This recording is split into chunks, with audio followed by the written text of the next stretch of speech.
नमस्कार, आप देख रहे हैं मातृभूमि में आपके साथ शोभना यादव। सीधे रुख करेंगे रविशंकर प्रसाद, बीजेपी के नेता, उनकी प्रेस कॉन्फ्रेंस का। प्रधानमंत्री 9 साल, 12 साल मुख्यमंत्री, 9 साल प्रधानमंत्री। सुप्रीम कोर्ट बार बार रिजेक्ट करता है और बस वही तीस्ता से तलवार उनके लेफ्टिस्ट फ्रेंड, एक विधवा जो जाफरी जी है, उनके पति की दुर्भाग्यपूर्ण उस पूरे राइट में शेष हो गए थे। तो ये क्या मतलब है? हम देश को बताएंगे कि किस तरह से कुछ लोगों की दुकान चली है और उसके पीछे कांग्रेस पार्टी, वामपंथी, यूपीए, आरजेडी सबों का सहयोग और प्रश्न रहा।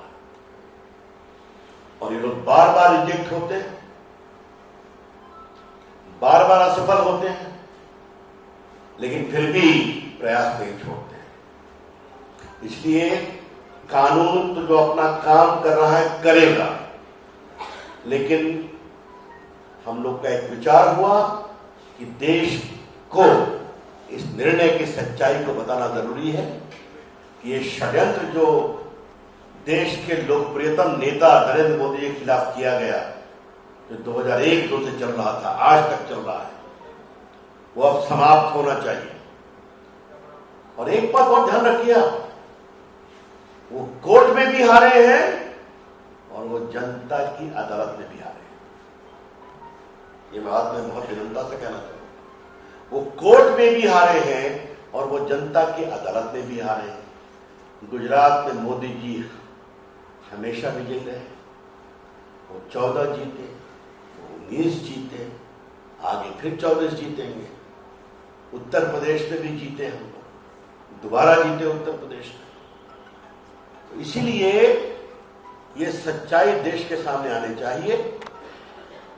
और अंतिम बात जिसको कह के मैं आपके प्रश्नों का स्वागत करूंगा कि मोदी जी ने इस 20 साल के टॉर्चर में कभी अपनी शांति नहीं खोया। उनका लक्ष्य सिर्फ एक था कि मुझे देश के विकास के लिए काम करना है और गुजरात के विकास के लिए काम करना है, और वो काम करते रहे और सच्चाई सामने आती रही, न्याय प्रक्रिया के द्वारा या जनता के द्वारा। बहुत तो आपने रविशंकर प्रसाद को सुना। आज सुप्रीम कोर्ट ने जाकिया जाफरी की पिटीशन को खारिज कर दिया है। एसआईटी के फैसले को उन्होंने चुनौती दी। आगे बढ़ेंगे मातृभूमि में। महाराष्ट्र के मुख्यमंत्री उद्धव ठाकरे ने पार्टी पदाधिकारियों की बैठक में बगावत करने वाले विधायकों पर जमकर निशाना साधा है। उधर एकनाथ शिंदे एक बार फिर अपने होटल वापस पहुंचे हैं, जहां पर वो बागी विधायकों के साथ रुके हुए हैं। उनका कहना है कि 40 शिवसेना के विधायक और कुल मिलाकर 52 विधायक मेरे साथ हैं।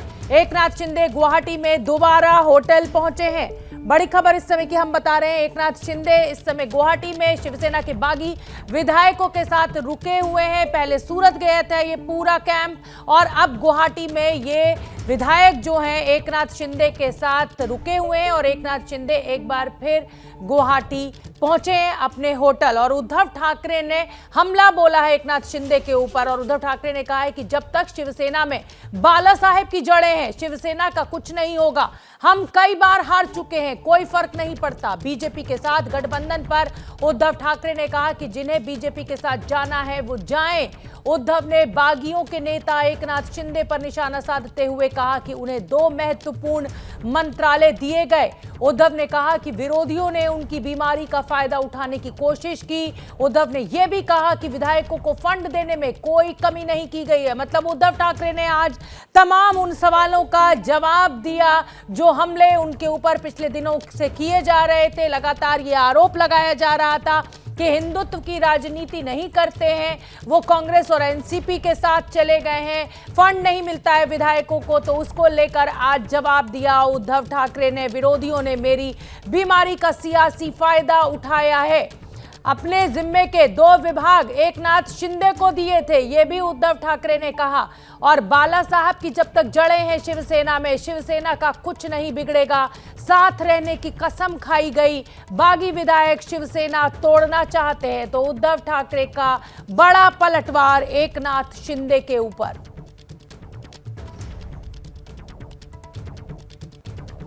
तो अपने जिम्मे के 2 विभाग एकनाथ शिंदे को दिए थे, 2 महत्वपूर्ण विभाग एकनाथ शिंदे को दिए थे, जिन्हें पाला उनके सपने बड़े हो गए हैं। उद्धव ठाकरे ने बड़ा हमला बोला आज एकनाथ शिंदे के ऊपर। जब तक पार्टी में बाला साहब की जड़ें, पार्टी का कुछ नहीं होगा, पार्टी को कोई नुकसान नहीं पहुंचा सकता।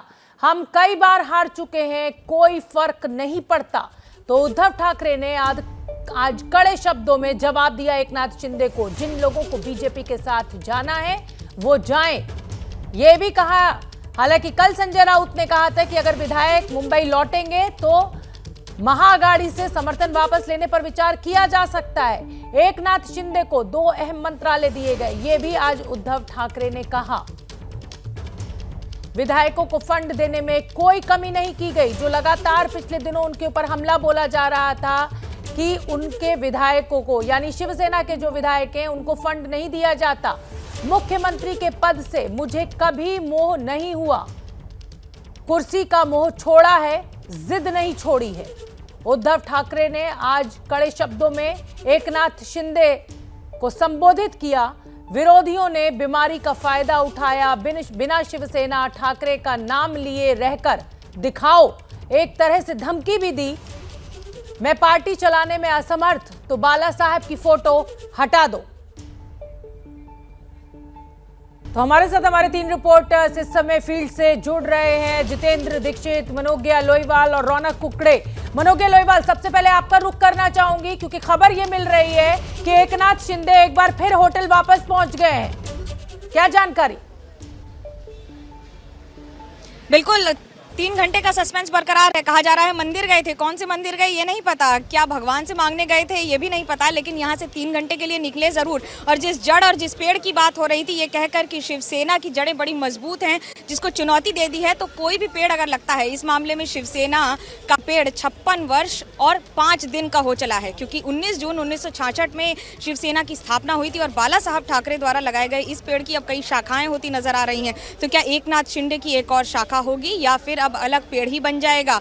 जड़ कितनी मजबूत, इसका टेस्ट तो होगा ही, लेकिन आज अपने सारे बागी विधायकों के साथ एकनाथ शिंदे इसी होटल में वापस दोबारा बैठक, 40 से ज्यादा की संख्या हो चुकी है, ये मानते हुए कि उनका गणित अब उनके ही फेवर में काम कर रहा है और ये बार बार चुनौती देते हुए। लेकिन एक बात ध्यान रखने वाली है शोभना, कि अब ये लड़ाई सिर्फ नंबर और गणित की नहीं है, बल्कि अब ये कानूनी दांवपेच की लड़ाई भी हो जाएगी, क्योंकि जहां डिप्टी स्पीकर के खिलाफ कंप्लेन हो रही है, तो वहीं दूसरी ओर सवाल उठाए जा रहे हैं इस पूरी प्रक्रिया पर कि कौन चीफ विप रहेगा, कौन विधायक दल का हेड रहेगा। लेकिन अब इन सब के बीच में बड़ा सवाल ये कि वो फाइनल चिट्ठी जाएगी कब, ये कहते हुए कि उनके पास कितने विधायक हैं। बिल्कुल ठीक है, रौनक कुकड़े आपका रुख करना चाहूंगी। आज उद्धव ठाकरे ने तो कह दिया कि बिना बाला साहब ठाकरे की तस्वीर के और बिना शिवसेना के सरवाइव करके दिखाइए।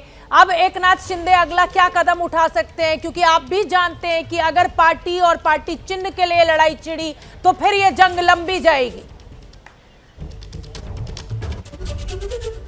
जी निश्चित तौर पर देखिए, जिस तरह से आज शिवसेना के खास तौर से विभाग प्रमुख और जिला प्रमुखों को ऑनलाइन के जरिए भाषण में उद्धव ठाकरे ने अपनी बात रखी और सीधे सीधे निशाने पर एकनाथ शिंदे को यहाँ पर लेते हुए दिख रहे। उनका साफ तौर पर कहना था कि जो लोग शिवसेना के नाम पर अपनी ज़िंदगी खपाने की बात करते थे, वे आज कुछ पाने के लिए जो है वो शिवसेना छोड़कर दूसरी जगह भाग गए। तो कुल मिलाकर निशाना जो है वो सीधे सीधे एकनाथ शिंदे पर यहाँ पर उद्धव ठाकरे करते हुए दिख रहे थे। और प्रमुखता से इन सभी जो जिला प्रमुख और विभाग प्रमुख यहाँ पर पहुंचे हुए थे, उनको एक इमोशनल तौर पर पार्टी से अटैचमेंट करने की बात जो है यहाँ पर कहते हुए दिख रहे थे। लेकिन जो आपने सवाल पूछा है उसका जवाब मैं आपको दे दूं कि एकनाथ शिंदे का आगे का रुख क्या होगा, उसके लिए थोड़ा इंतजार करना होगा। हमारे सूत्र ये बता रहे हैं कि आज शाम तक मुख्य तौर पर इस संदर्भ में एकनाथ शिंदे जो है वो फैसला ले लेंगे कि क्योंकि अभी जो विधायकों की संख्या है वो करीबन 41 विधायक जो है शिवसेना के ही वो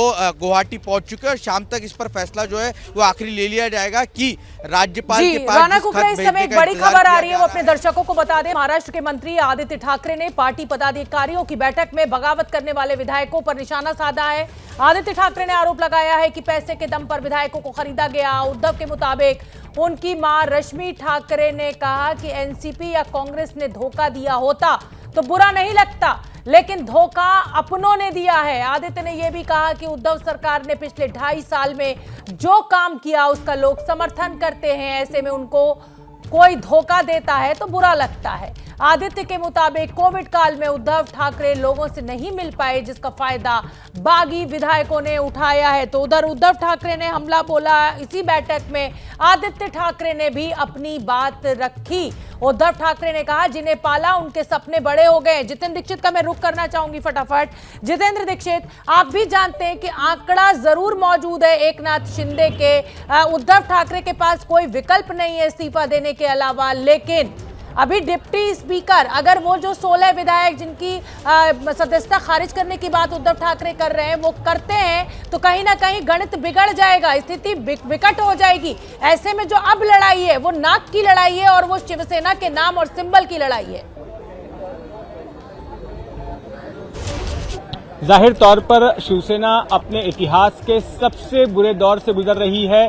सबसे बड़ी बगावत अब तक शिवसेना में ऐसी बगावत पहले नहीं हुई जैसी बगावत अब शिवसेना देख रही है। तो जाहिर तौर पर उद्धव ठाकरे की कोशिश ये रहेगी कि शिवसेना पर ठाकरे परिवार की पकड़ बरकरार रहे। लेकिन मैं आपको एक अपडेट दे दूं शोभना, मैं इस वक्त वाईबी चौहान सेंटर में हूं और यहां सुबह 11 बजे से शरद पवार, अजीत पवार, प्रफुल्ल पटेल, जयंत पाटिल, तमाम जो एनसीपी के आला नेता हैं इनके बीच में बैठक चल रही थी कि अब आगे क्या करना है, इस पूरे संकट से आगे कैसे निपटना है। तो उस बैठक के खत्म होने के बाद में अजीत पवार ने यहां हमसे बात की और बातचीत में ये कहा कि ये तय हुआ है कि हम पूरी तरह से ठाकरे सरकार के साथ में हैं। ये सवाल उठाए जा रहे थे कि फटाफट बहुत सारे फैसले लिए जा रहे हैं। बीजेपी ने आपत्ति जताई कि आपकी सरकार संकट में है और उसके बाद आप इतने जल्दी फैसले नहीं ले सकते हैं और इसकी शिकायत भी की गई जो है। तो ऐसे में गवर्नर के पास शिकायत की गई तो अजीत पवार ने कहा कि अब भी हमारी सरकार मेजॉरिटी में है, बहुमत में है और हमें फैसले लेने का अधिकार है। अहम अपडेट ये है कि शरद पवार, अजीत पवार और प्रफुल्ल पटेल अब से कुछ देर बाद यानी कि 6:30 बजे पहुंचेंगे मातोश्री और वहां पर उद्धव ठाकरे से मिलकर आगे की रणनीति पर चर्चा करेंगे। उनका कहना था कि उद्धव ठाकरे को चूंकि कोरोना हो गया था इसलिए उनके साथ मुलाकात नहीं हो पाई, लेकिन अब उनके घर पर ये एनसीपी के सारे आला नेता जो है वहां पहुंचेंगे और करीब 6:30 बजे पहुंचने के बाद 1-1.5 घंटे तक हम उम्मीद करते हैं कि वहां पर ये बैठक चलेगी और उसके बाद कोई निर्णय लिया जा सकता है। बहुत बड़ा अपडेट आप इस समय दे रहे हैं। शरद पवार, अजीत पवार, प्रफुल्ल पटेल सब लोग बैठक में मौजूद हैं और शाम 6:30 बजे मातोश्री यानी महाराष्ट्र के अभी तक के मुख्यमंत्री उद्धव ठाकरे से मिलने पहुंचेंगे और उसके बाद आगे की रणनीति पर चर्चा होगी। महाराष्ट्र में जो सियासी संकट छाया हुआ है उसमें आज सबसे बड़ी लड़ाई यही हो गई है कि उद्धव और शिंदे गुट में कितने लोग मौजूद हैं। दोनों खेमे अपना अपना नंबर बढ़ाने में लगे हुए हैं। नंबर यानी विधायकों की गिनती। गुवाहाटी में बैठे एकनाथ शिंदे के पास अब तक 38 विधायक जमा हो चुके हैं। तो इधर मुंबई में उद्धव ठाकरे के खेमे में 17 नाम है। उधर उद्धव खेमे में 16 बागियों के खिलाफ कार्रवाई के लिए विधानसभा के डिप्टी स्पीकर को चिट्ठी भेजी है। तो हमने ग्राफिक्स तैयार किए हैं और देखिए वो 16 लोग कौन है, एक एक कर देखिए। एकनाथ शिंदे नगर विकास मंत्री, अब्दुल सत्तार ग्राम विकास मंत्री, संदीपान राव भुमरे रोजगार मंत्री, प्रकाश सुर्वे विधायक मागाठाणे से, ये बागियों पर कार्रवाई की लिस्ट है। डॉक्टर तानाजी सावंत विधायक है परांडा से, महेश शिंदे विधायक है कोरेगांव से, अनिल बाबर विधायक है खानापुर से, यामिनी जाधव विधायक है भायखला से। ये 8 नाम हो चुके हैं। संजय शिरसाट विधायक औरंगाबाद पश्चिम, भरत शेठ गोगावले विधायक महाड। 16 विधायकों की लिस्ट सौंपी गई है। डॉक्टर बालाजी किणीकर विधायक अंबरनाथ, लता सोनवड़े विधायक चोपड़ा, जिनके खिलाफ कार्रवाई की मांग, जिनकी सदस्यता खारिज करने की मांग लगातार उद्धव ठाकरे कर रहे हैं। तो ये उन विधायकों की लिस्ट इस समय मैं आपको पढ़कर सुना रही हूं जिनके खिलाफ लिख दिया गया है कि इनकी सदस्यता को खत्म किया जाए क्योंकि ये बागी हैं। चिमणराव पाटिल विधायक एरेंडोल, संजय रायमूलकर विधायक मेहकर, बालाजी कल्याणकर विधायक नांदेड़ उत्तर और रमेश बोरनारे विधायक वैजापुर। देखिए हालांकि जो आंकड़ा है वो एकनाथ शिंदे के साथ मौजूद है। मेरे 3 सहयोगी मेरे साथ जुड़े हुए हैं, जितेंद्र दीक्षित, रौनक कुकड़े और मनोज्ञा लोईवाल। रौनक कुकड़े, उद्धव ठाकरे ने तो आज ये कह दिया कि जिसको बीजेपी में जाना है वो जाए।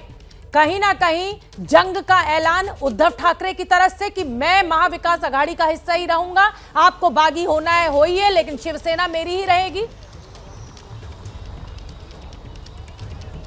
जी निश्चित तौर पर शोभना, इस तरह के संकेत जो है वो आज सुबह से ही आज उद्धव ठाकरे ने तो दिए ही। इसके पहले जब शरद पवार से मुलाकात करने के बाद संजय राउत ने मीडिया से बात की, तब भी उन्होंने इस बात का जिक्र किया कि किसी भी सूरत में हम हथियार डालने वाले नहीं है, सड़क पर भी लड़ाई लड़ने के लिए शिवसेना जो है वो पूरी तरीके से तैयार है। लेकिन सवाल ये है कि क्या नंबर गेम में उद्धव ठाकरे पिछड़ते जा रहे हैं, ये सबसे बड़ा सवाल है, जिसका जवाब ना तो उद्धव ठाकरे दे पा रहे ना कि संजय राउत दे पा रहे। लेकिन दूसरा जो महत्वपूर्ण आप अभी दर्शकों को बता रही थी कि जिन 16 विधायकों के डिस्क्वालिफिकेशन करने के लिए विधानसभा के डिप्टी स्पीकर के पास शिवसेना ने अर्जी लगाई है, थोड़ी देर के बाद विधानसभा के डिप्टी स्पीकर इसको लेकर अपनी हियरिंग जो है वो शुरू कर सकते हैं। और जो जानकारी सूत्रों के हवाले से मिल रही है उसके मुताबिक जिन 16 विधायकों को विधानसभा के डिप्टी स्पीकर नोटिस भी जारी कर सकते हैं। ये एक लंबी प्रोसेस होती है। नोटिस जारी करने के बाद इन विधायकों को एक एक कर फिजिकल तौर पर यहाँ बुलाया जा सकता है या फिर वीडियो कॉन्फ्रेंसिंग से उनसे बात की जा सकती है और उसके बाद ही उनके डिस्क्वालिफिकेशन को लेकर जो है वो फैसला होगा। लेकिन सबसे बड़ी अपडेट यही है शोभना कि कुछ देर के बाद जी बिल्कुल रौनक कुकड़े, मनोज्ञा का रुख करना बेहद जरूरी है। मनोज्ञा, आपने रौनक कुकड़े को सुना, सदस्यता खारिज करनी है तो या तो इन विधायकों को फिजिकली पेश होना होगा या ऑनलाइन ये पेश हो सकते हैं। अब सवाल ये उठता है कि अगर ये विधायक लेकर एकनाथ शिंदे मुंबई पहुंचते हैं तो ये डर हमेशा रहेगा कि कहीं ऐसा ना हो कि उद्धव ठाकरे इमोशनल कार्ड खेलकर इनमें से कुछ विधायकों को अपने पाले में कर लें। तो अब आगे क्या, आपको क्या सुबुगाहट सुनने को मिल रही है वहां? देखिए, जिस तरह से कॉन्फिडेंस है एकनाथ शिंदे का, वो ये जानते हैं कि ये गणित और नंबर उनके पक्ष में हैं। लेकिन जिसकी लाठी उसकी भैंस, इसको भी कहा जाता है, इसको नज़रअंदाज नहीं किया जा सकता है। क्योंकि लाठी अगर महाराष्ट्र में घुसेंगे तो जिसके पास है उसके पास भी क्या वोटर चला जाएगा, यानी कि विधायक चले जाएंगे, ये बड़ा सवाल रह जाता है। पिछले एक्सपीरियंस से बीजेपी इस बार कोई रिस्क नहीं लेना चाहती है, लेकिन इस बार एकनाथ शिंदे ने भी जो 37 विधायकों की लिस्ट भेज दी है उसके बाद इस बात की पुष्टि कर दी है कि दल बदल कानून उन पर लागू नहीं हो सकता है। तो अब नेक्स्ट ऑप्शन क्या विधानसभा को भंग कर दिया जाएगा, क्या फिर एक बार बीजेपी आगे जाएगी? ये सब तब होगा जब पहला इनिशिएटिव ले लिया जाएगा चिट्ठी लिखकर, और साथ ही साथ विधानसभा से रिप्लाई आ जाएगा, यानी कि राजभवन से भी उसके साथ। लेकिन अभी दो बातें समझने वाली बहुत जरूरी हैं। पहला ये कि अगर गणित में नंबर इनके पास हैं और एक के बाद एक विधायक आते चले जा रहे हैं तो इस बात की तो सत्यता साबित हो गई है कि नंबर इनके पास हैं। लेकिन क्या उद्धव ठाकरे का उद्घोष इसी तरह टिका रहेगा? बिल्कुल बिल्कुल ठीक कह रही है मनोज्ञा, आपकी नंबर जरूर इनके पास है। लेकिन अब देखिए जो लड़ाई है ना वो सत्ता बचाने से आगे निकल चुकी है। और जैसे कि मैं बार बार जिक्र कर रही हूं, अब लड़ाई पार्टी सिंबल की है, पार्टी पर वर्चस्व की है कि क्या ठाकरे परिवार अपने इस वर्चस्व को कायम रख पाएगा या शिवसेना पर कब्जा जो है वो एकनाथ शिंदे का हो जाएगा। और हमने ग्राफिक्स तैयार किए हैं कि महाराष्ट्र में जो महासंकट खड़ा हुआ है उसको लेकर बागियों को उद्धव ठाकरे ने आज क्या चेतावनी दी। 24 घंटे में गुवाहाटी से आने के लिए कहा, 24 घंटे बाद नहीं की जाएगी कोई बातचीत। ये एक बड़ी चेतावनी, आगे आर पार की लड़ाई होगी, यानी जंग का ऐलान जैसा कि मैं पहले ही कह रही हूं उद्धव ठाकरे कर चुके हैं। मैं जितेंद्र दीक्षित का रुख करना चाहूंगी। जितेंद्र, मनोज्ञा और रौनक को आपने सुना और मैं जो कह रही हूं कि जंग का ऐलान, अब उद्धव ठाकरे अपनी छवि के विपरीत एक सख्त रुख अपनाते हुए दिखाई दे रहे हैं। जी हाँ, बिल्कुल। और जिस तरह से वो कदम उठा रहे हैं, उन्होंने वर्षा बंगला तो छोड़ दिया और उसके बाद में कयास लगाए जाने लगे थे कि वो इस्तीफा दे देंगे। लेकिन अब जो रुख सामने आ रहा है उससे यही संकेत मिलते हैं कि फिलहाल उद्धव ठाकरे इस्तीफा नहीं देंगे और एक कानूनी लड़ाई भी लड़ेंगे, एक लेजिस्लेटिव लड़ाई भी लड़ेंगे। और जैसा कि संजय राउत ने कहा कि अगर सड़क पर उतरकर भी ये लड़ाई लड़नी हो तो उसमें भी शिवसेना पीछे नहीं हटेगी।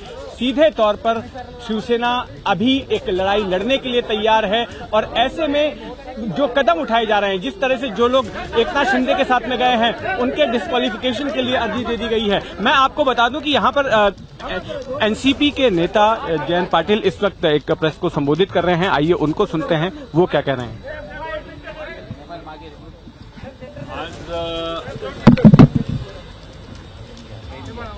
नेहमीप्रमाणे बैठक घेऊन सध्याच्या परिस्थितीचा आढावा घेण्याचं काम झालं। ये महाराष्ट्र मराठी में बोल रहे हैं जयंत पाटिल, तो हमें कुछ समझ में नहीं आ रहा है। लेकिन हम आपको बता दें कि महाराष्ट्र में जो महासंकट खड़ा हुआ है उसके केंद्र में है एकनाथ शिंदे, जो शिवसेना के 2/3 विधायकों के साथ गुवाहाटी के होटल में बैठे हुए हैं। और ये तस्वीरें आप दिखा रहे हैं हम आपको। ये गुवाहाटी के उस होटल की तस्वीरें जहां पर इस समय एकनाथ शिंदे के साथ वो बागी विधायक मौजूद हैं। आंकड़ा भी एकनाथ शिंदे के पक्ष में दिखाई दे रहा है।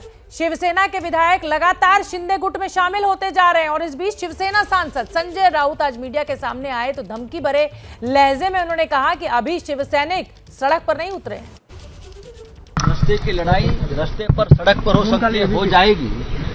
अब तक शिवसैनिक सड़क पर नहीं उतरे, चाहे कितने भी लोगों को आप खरीद लो, दबाव डालें। लेकिन कानून की लड़ाई, कागज की लड़ाई और सड़क की लड़ाई, दोनों में हम जीत जाएंगे। तो संजय राउत एक बड़ी बात कह रहे हैं और वो ये कह रहे हैं कि देखिए अभी तक शिवसैनिक सड़कों पर नहीं उतरे हैं, आमने सामने की लड़ाई हो जाएगी। इसके मायने समझने चाहिए और इसके मायने ये हैं कि ठाकरे परिवार एक भावनात्मक जुड़ाव है शिवसेना का इस परिवार से और ये माना गया है कि शिवसेना मतलब ठाकरे परिवार। अगर एकनाथ शिंदे इस ठाकरे परिवार और इस शिवसेना को धोखा देने का जैसा कह रहे हैं उद्धव ठाकरे, अगर ये बात शिवसैनिकों को समझ में आती है तो क्या वो सड़कों पर उतरेंगे? सवाल ये भी है कि जो जीते हुए विधायक हैं उनके पास जन समर्थन मौजूद है अपने अपने इलाकों का और वो शिवसैनिकों का ही जन समर्थन है, तो क्या वहां के लोकल स्थानीय लोग जो हैं वो अपने ही विधायक के खिलाफ उद्धव ठाकरे के पक्ष में उतरेंगे? तो ये जो दावा किया जा रहा है दोनों ही पक्षों के द्वारा, इसके लिए इंतजार करना पड़ेगा कि शिवसैनिक जो हैं आखिर उनका क्या पक्ष है, वो क्या चाहते हैं। क्या सभी शिवसैनिकों के लिए ठाकरे परिवार मतलब शिवसेना, शिवसेना मतलब ठाकरे परिवार? और महाराष्ट्र के इस पूरे सियासी संकट को किसने खड़ा किया, ये सवाल लगातार उठ रहे हैं। एनसीपी इशारों में बीजेपी पर आरोप लगा चुकी है तो बीजेपी के नेता सोच समझकर बयान दे रहे हैं। केंद्रीय मंत्री और महाराष्ट्र से बीजेपी के बड़े नेता राव साहेब दानवे ने कहा कि महाराष्ट्र के मौजूदा संकट को लेकर बीजेपी फिलहाल वेट एंड वॉच की भूमिका में है। बीजेपी सरकार गिराने की फिराक में है, यह आरोप गलत है। एक्चुअली महाराष्ट्र में जो मैंडेट मिला था वो भारतीय जनता पार्टी शिवसेना से मिला था और उसके बाद भी उन्होंने बगावत करके कांग्रेस, राष्ट्रवादी कांग्रेस के साथ सरकार बनाई। ये बनी हुई सरकार ना तो महाराष्ट्र की जनता को पसंद है, ना तो शिवसेना के एमएलए के लिए पसंद है और बार बार वही बोलते रहे कि भाजपा हमारी सरकार गिराने के चक्कर में है। भाजपा पहले से बोल रही है कि हम सरकार गिराने के चक्कर में नहीं है, हमें इसको गिराना नहीं है, ये खुद झगड़ा करेंगे और आपस में झगड़ के इनकी सरकार गिरेगी। वही आज हो रहा है। अब सरकार शिवसेना के एमएलए ने बगावत करके वो गुवाहाटी चले गए। भाजपा वेट एंड वॉच की भूमिका में है, हम उनके चक्कर में आज नहीं है। लेकिन लोकशाही में जो होता है वो देखेंगे आगे क्या होता है। लेकिन सर सेंट्रल मिनिस्टर धमकी देने वाला नहीं है, हम धमकी देंगे भी नहीं है, वो उनका अंदरूनी मामला है।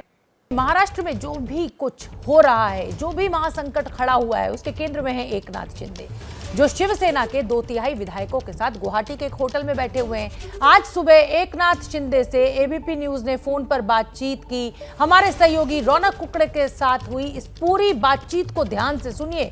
शिंदे अपने साथ कुल 52 विधायकों के होने का दावा कर रहे हैं। हमारे साथ एकनाथ शिंदे मौजूद है और शिंदे साहब से समझने की कोशिश करेंगे। शिंदे साहब, मेरा आपसे पहला सवाल यह है कि जिस तरह से आप 12 विधायकों के खिलाफ जो है वो डिस्क्वालिफिकेशन की बात की जा रही है, आपके खिलाफ एक पिटीशन जो है वो डिप्टी स्पीकर के पास दर्ज कराई गई है, इस पर आपकी क्या भूमिका है? ये पूरी तरह इलीगल है। उनको कोई अधिकार नहीं है कि हमारे को डिस्क्वालिफिकेशन की नोटिस दे और पिटीशन फाइल करें, क्योंकि वो माइनॉरिटी में है और मेजोरिटी में हम लोग हैं। तो माइनॉरिटी में होने के बावजूद अगर वो कोई रेजोल्यूशन पास करते हैं या घटनेता को चेंज करते हैं, ऐसी परिस्थिति में व्हीप देने का अधिकार उनको नहीं है, पूरी तरह इलीगल है। और ये इलीगल काम उन्होंने किया है सिर्फ डराने के लिए। और ये सब जो है तो उससे कोई डरने वाला नहीं। कानूनी तौर पर जो देखो ये देश में लोकशाही है, इसमें कॉन्स्टिट्यूशन है, रूल्स है, कानून है जी, और इसके खिलाफ कोई आगे बढ़ के कोई काम नहीं कर सकता है, किसी को अधिकार नहीं। सर, लेकिन कल एनसीपी प्रमुख शरद पवार साहब ने जो प्रेस कॉन्फ्रेंस की, मुख्य तौर पर उन्होंने कहा कि वो देखना चाहेंगे कि विधान भवन में जब बहुमत प्रस्ताव होगा उस वक्त यहाँ जो शिवसैनिक वहाँ पर है, जो विधायक वहाँ है, वो आखिर क्या फैसला लेते हैं। आपको लगता है कि मुंबई आने के बाद रुख बदल जाएगा? ऐसा देखिए, ये सब जो विधायक है वो 3-4 लाख लोगों ने उनको चुन के दिया है और उन्होंने वो पूरी तरह समझते हैं कि हम लोगों ने कौन सा स्टैंड लिया है और किस लिए लिया है। हमारे चुनाव क्षेत्र के लोगों के लिए लिया है, शिव सैनिकों के लिए लिया है, कार्यकर्ताओं के लिए दिया है, और ये पूरी तरह सोच समझकर सूझबूझ के साथ ये डिसीजन उन्होंने लिया है। वैसा एफिडेविट फाइल किया है और ये किसी भी जोर जबरदस्ती से यहाँ नहीं आए हैं। इसलिए जो सोचते हैं उनका तरीका सोचने का है, अलग अलग तरीका होता है सोचने का, तो वो सोचते रहते हैं। ठीक है, उसमें मुझे कुछ बोलना नहीं है। क्या आपकी उद्धव ठाकरे साहब से जिस तरह की स्थितियां पैदा हुई है उसको लेकर कोई बातचीत हुई है? क्या आपने विधायकों की बातें उद्धव ठाकरे साहब से के सामने रखी है? उनका इस पर क्या कहना है? विधायकों की बात मैं बहुत 2.5 साल से उनके सामने रख रहा हूँ जी, कई बार रखा हूँ। तो अभी मुझे देखिए, अभी यहाँ पर हम लोग है, सब साथ में है। अभी जो भी चर्चा होगी, जो भी निर्णय होगा, सब विधायक जो लोग हैं, जो मेंबर्स हैं हमारे, उनके साथ बातचीत करने के बाद ही अगली रणनीति तय होगी। मेरा तो एकनाथ शिंदे कह रहे हैं कि यहां पर जो विधायक मौजूद हैं उनसे चर्चा की जाएगी और उसके बाद आगे की रणनीति तय की जाएगी। शिवसेना के बागी विधायक पिछले 3 दिनों से गुवाहाटी के एक होटल में डेरा डाले हुए हैं। दिल्ली पहुंचे असम के मुख्यमंत्री हेमंत बिस्व शर्मा ने एबीपी न्यूज से बातचीत की तो उन्होंने कहा कि वो गुवाहाटी के सारे होटलों को बंद तो नहीं कर सकते, वो चाहते हैं असम में पर्यटन को बढ़ावा मिले। उद्धव ठाकरे का भी छुट्टी मनाने के लिए असम में स्वागत है। उन्होंने ये भी कहा कि मुझे कोई जानकारी नहीं है कि होटल में ऐसे कोई विधायक रुके हुए हैं। सुन लेते हैं।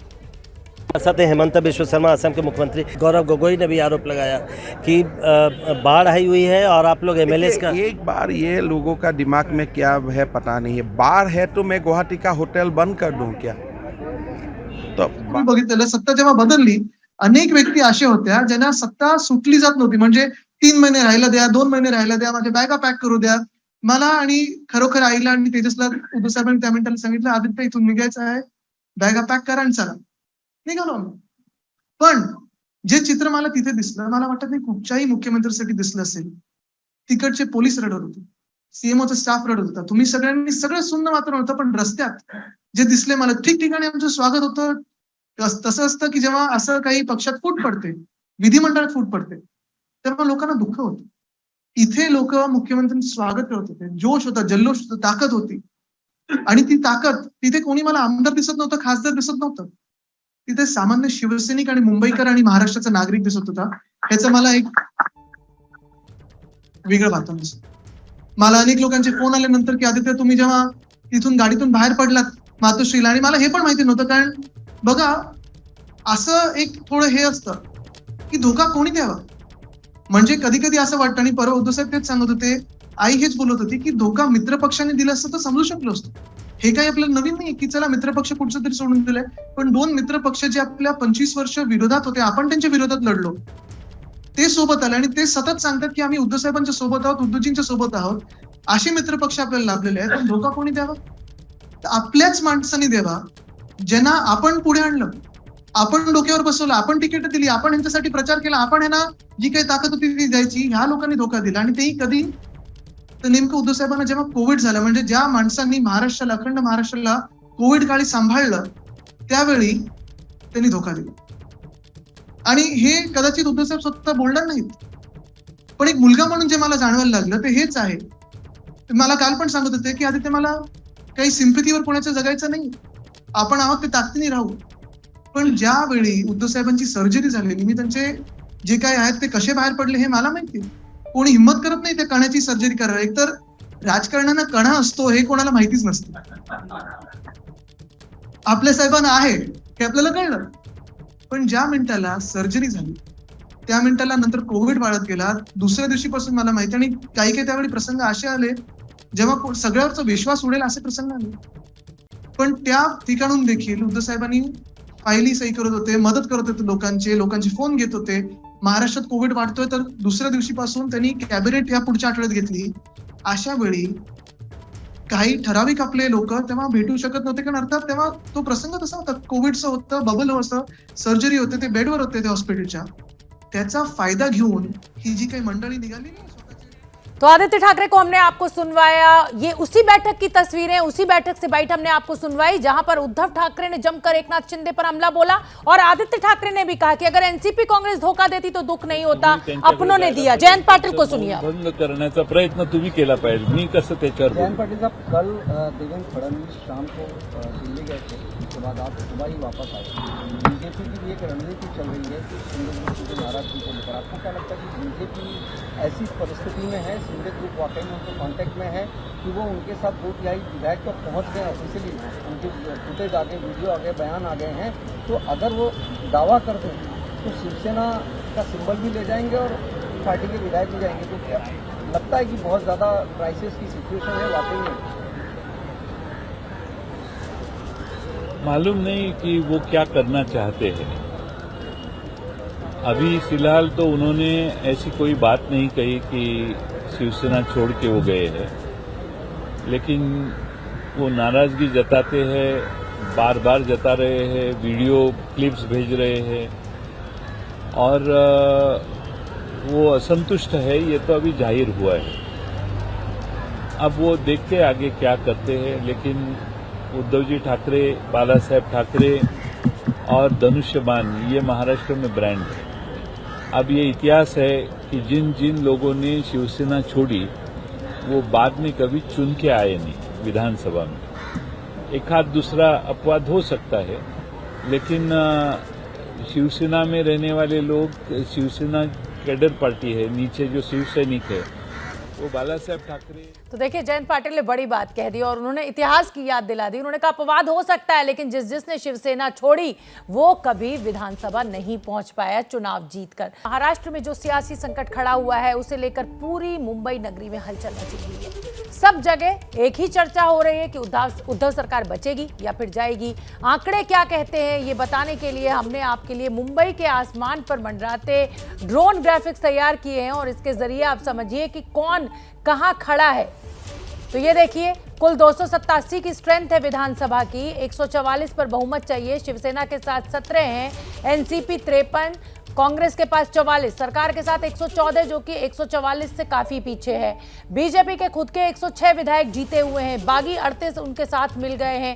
अन्य का जो आंकड़ा है वो 20, यानी सरकार के खिलाफ जो है 164, यानी सरकार जाना तो तय है उद्धव ठाकरे की। अब सवाल ये उठता है कि पार्टी की सिंबल और पार्टी के वर्चस्व की जो लड़ाई है वो कौन जीतेगा। शिवसेना के बागी गुट की एक ओर से एकनाथ शिंदे को ही असली नेता बनाने की कोशिश जारी है। मुंबई से लेकर नासिक और ठाणे तक पोस्टर्स के जरिए उद्धव के सियासी वजूद को चुनौती दी जा रही है। 3 तस्वीरों के जरिए आप देख सकते हैं कि शिंदे के समर्थन में किस तरह महाराष्ट्र में पोस्टर्स लगाए जा रहे हैं। पोस्टर्स में शिंदे के साथ बाला साहेब ठाकरे और आनंद दीघे की तस्वीर दिख रही है, लेकिन उससे उद्धव ठाकरे और आदित्य ठाकरे नदारत हैं।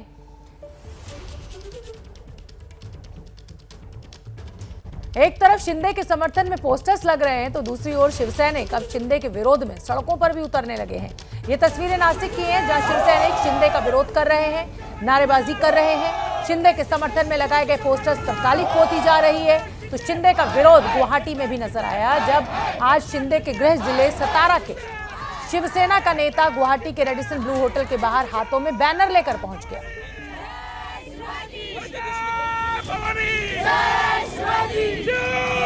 शिंदे से मुंबई और शिवसेना में लौटने की अपील की गई। शिवसेना के नेता संजय भोसले ने शिंदे से घर वापसी करने की अपील की।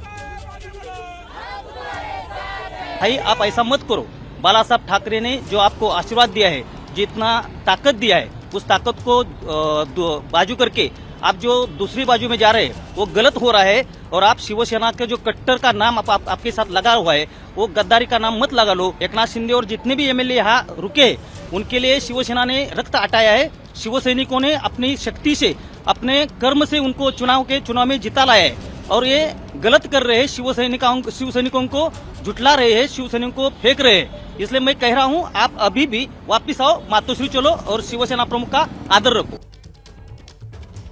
तो आपने सुना किस तरीके से विरोध प्रदर्शन हो रहा है। एक तरफ पोस्टर्स लगाए जा रहे हैं और पोस्टर्स की जो खासियत है उससे ये है कि उससे उद्धव ठाकरे और आदित्य ठाकरे गायब हैं। अब यहां पर फिर वही बात मैं रिपीट करना चाहूंगी, शिवसेना मतलब ठाकरे परिवार, ये अभी तक की परंपरा रही है। क्या शिवसेना बिना ठाकरे परिवार के आगे बढ़ पाएगी? उद्धव ठाकरे ने आज हमला बोला एकनाथ शिंदे के ऊपर और कहा कि अपनी तस्वीर से बाला साहब की तस्वीर अलग कर दीजिए और शिवसेना का नाम हटा दीजिए, फिर देखते हैं। उधर एनसीपी के नेता जयंत पाटिल ने कहा कि आप जानते ही हैं, इतिहास गवाह है कि जिसने शिवसेना छोड़ी वो कभी चुनाव जीतकर वापस नहीं आया। लेकिन यहां यह समझना भी जरूरी है कि सत्ता जो है, कुर्सी जो है, वो आंकड़ों का खेल है और इस समय आंकड़े एकनाथ शिंदे के पास हैं और एकनाथ शिंदे बीजेपी के साथ खड़े हुए दिखाई दे रहे हैं। तो क्या बीजेपी एक बार फिर महाराष्ट्र में सरकार बनाने वाली है? क्या बीजेपी के देवेंद्र फडणवीस मुख्यमंत्री बनने वाले हैं या बीजेपी बाहर से एकनाथ शिंदे को समर्थन दे सकती है और एकनाथ शिंदे मुख्यमंत्री हो सकते हैं? ये तमाम वो सवाल हैं जिनका जवाब अभी मिलना बाकी है। लेकिन अभी जो सियासी घमासान महाराष्ट्र में मचा हुआ है उस पर पल पल का सबसे पहला अपडेट हम लगातार आप तक पहुंचा रहे हैं। और हम आपको बता दें कि बागी विधायक संजय सिरसाट से आज मेरी सहयोगी रोमाना इसार खान ने फोन पर बात की। संजय सिरसाट की बातचीत से साफ लगा कि वो शिवसेना की ओर से की बागियों पर जा रही जो कार्रवाई है उससे खफा है। पूरी बातचीत सुनिए आप। संजय जी, मतलब अब उद्धव सरकार महाराष्ट्र में आप लोग नहीं देखना चाहते? हम तो देखना चाहते थे, लेकिन कांग्रेस राष्ट्रवादी को छोड़ के। अभी भी अगर उद्धव ठाकरे बीजेपी के साथ आ जाएंगे तो आपको मंजूर होगा? बीजेपी के साथ में हमने उनको छोड़ के बीजेपी के साथ जाने में कोई ऐतराज नहीं, हमने बार बार उनको बताया, लेकिन अभी हमारे पे ही कार्रवाई हो रही है, तो हम तो पता नहीं हमारा ही क्या होगा, पता नहीं। तो उद्धव ठाकरे की तरफ से तो ये कहा जा रहा है कि आप लोग सब धोखा दे रहे हैं, बागी हो गए एक तरीके से, आप लोग शिवसेना को कब्जाना चाहते हैं, हथियाना चाहते हैं। अब एक्शन आप लोगों के खिलाफ हो रहा है। हम तैयार है, वो लड़ने के लिए तो हम कभी भी तैयार है, वो बात नहीं है। हाँ, हम लड़ने के लिए तैयार है, लेकिन ये जो उन्होंने जो किया है वो इलीगल कार्रवाई है। हमने कभी ये नहीं बोला कि हमने शिवसेना छोड़ी है, हमने ये कभी नहीं बोला कि हम भाजपा में शामिल हो रहे, हमने कभी ये नहीं बताया। हमने ये बताया कि हमारा गुट हम अलग चल रहा है और हम शिवसेना के ही विधायक है। सर इलीगल क्यों? इलीगल क्यों सर? इलीगल मतलब क्या है? हमको किस चीज की वजह से नोटिस दी जा रही? हाँ। हमने कौन सा ऐसा गुनाह किया है? हाँ। कोई गुनाह नहीं किया है। हम एक मीटिंग को जो पार्टी ने बुलाई थी, वो मीटिंग को अब्सेंट रहना मतलब उनके ऊपर वो तुम ऐसा आरोप नहीं लगा सकते। ठीक है। और उनको वो राइट भी नहीं है। संजय जी, अगर मैं आपसे ये कहूं कि प्लीज बताइए, समझाइए दर्शकों को कि आखिरकार आप लोगों की नाराजगी की वजह क्या है? सर नाराजगी की वजह एक ही थी कि जो शिवसेना प्रमुख ने हमको हिंदुत्व का नारा दिया था जी, इस बेस पे हम चल रहे थे, वो बेस से अभी हम कहीं कभी थोड़ा हटने की कोशिश हो रही है हमारी, या तो हमको हटाया जा रहा है, ऐसा हमें लग रहा था। दूसरी चीज ये थी कि जो हम सत्ता में हैं तो हम चाहते हैं कि शिवसेना पार्टी मजबूत हो जाए। शिवसेना के जो भी आमदार है, जो भी उनके काम होना चाहिए, उनके अगर काम उनके मतदार संघ में नहीं हुए, नाराजगी बढ़ेगी और अगले टाइम जो आज हम 55 लोग हैं, अगले टाइम और कम हो गए, तो इसकी जवाबदारी हमारी खुद की रहेगी ना। ठीक है। तो जो सत्ता चला रहे हैं, जो सत्ते में है, उनको बराबरी से उन्होंने अपने काम करना चाहिए था। हम नहीं चाहते थे, हम बोले थे हम बराबरी से काम करो। तुम अगर हमारे खिलाफ में, जैसे राष्ट्रवादी है, जानबूझ के मैं उनका नाम ले रहा हूँ, राष्ट्रवादी के लोग हमारे खिलाफ है, हमारे मतदार संघ में उनके लोगों को बढ़ावा दे रहे हैं। संजय जी बस चलते चलते ये और बता दीजिए कि शिवसेना की ये मजबूती कांग्रेस एनसीपी का साथ अगर छोड़ देंगे उद्धव ठाकरे तो वापस आ जाएगी, या फिर अब इस मजबूती के लिए उद्धव ठाकरे का ही हटना जरूरी है शिवसेना के लिए? देखिए, अब उन्होंने हमारे पे जो कार्रवाई की जो नोटिस दिए, इसका मतलब वो नहीं चाहते। हम तो चाहते थे, लेकिन अभी ऐसा लग रहा है कि अभी वो नहीं चाहते। हमारे पे कार्रवाई करना, इसका मतलब है कि उन्होंने हमारे आने के रास्ते बंद करना। तो बागी विधायक संजय सिरसाट को आपने सुना, वो कह रहे हैं हिंदुत्व का मुद्दा ज्यादा बड़ा है और उसी पर हमारी पार्टी मजबूत हो सकती है। यानी महाराष्ट्र की जनता की सेवा करना सत्ता में रह के ज्यादा बड़ा मुद्दा नहीं है, हिंदुत्व की राजनीति ज्यादा बड़ी है इन बागी विधायकों के लिए। तो मातृभूमि में फिलहाल मुझे दीजिए इजाजत। शाम 7 बजे भारत की बात में फिर होगी आपसे मुलाकात।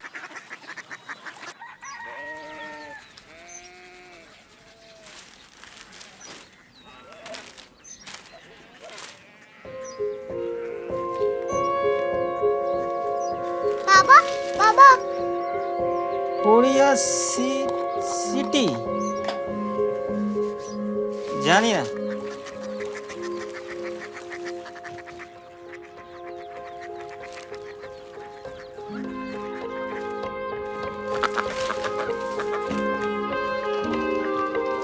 Korea city?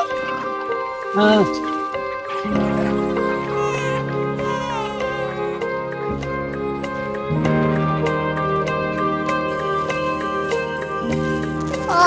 कोरिया सिटी कहाँ पे है?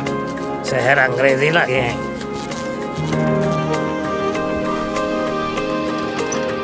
Korea city.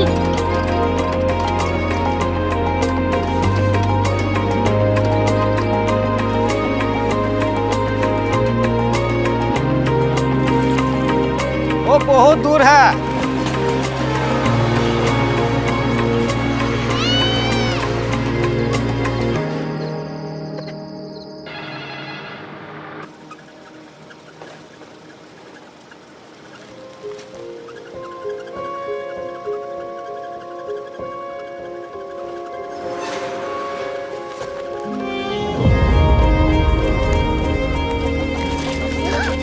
Korea city.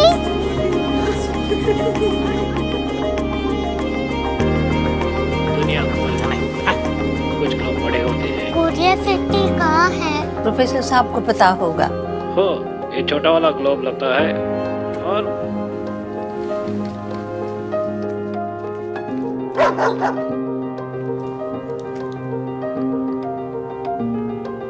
पता नहीं, मेरी बेटी से जाके मिल लो, शायद उसे मालूम हो।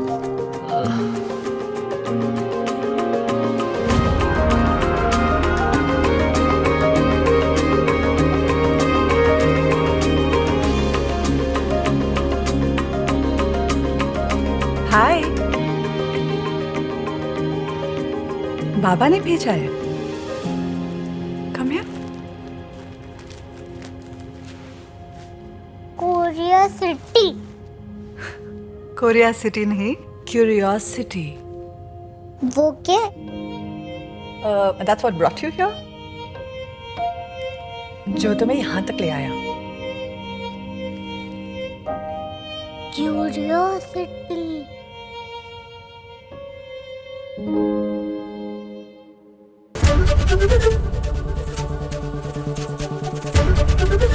एबीपी न्यूज आपको रखे आगे।